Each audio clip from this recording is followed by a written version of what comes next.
Well, joining us now from Manchester is the Respect Party MP, George Galloway, who has met Fidel Castro. You're a Democrat. Does that pose any problems in terms of how you viewed Fidel Castro? Well, if people believed the package they've just heard, which could have come from Fox News, you would think that Fidel Castro was some kind of tyrant. Well, I can assure you that's what your viewers will be concluding.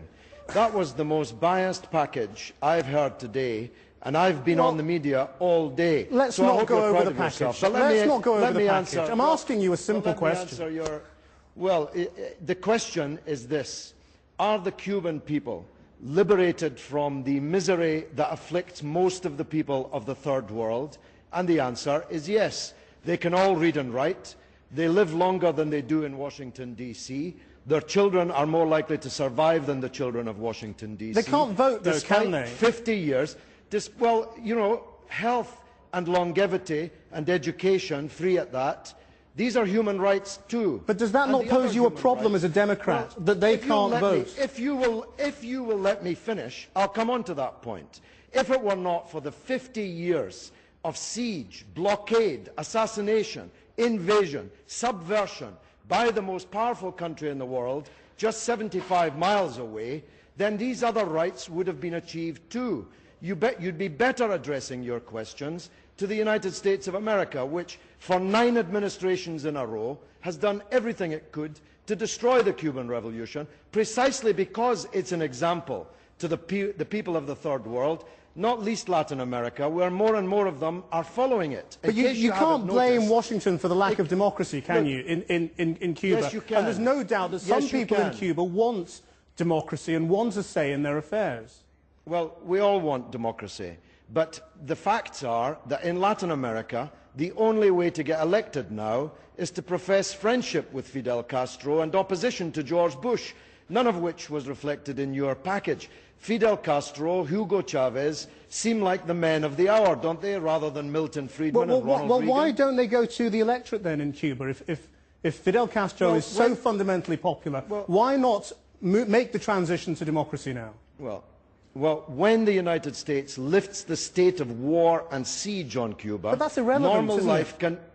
No, it's absolutely relevant. When Hitler was at the Channel ports threatening to invade us, there wasn't much democracy, and if you'd wandered around the East End proselytizing for Hitler, you wouldn't have lasted long. Today.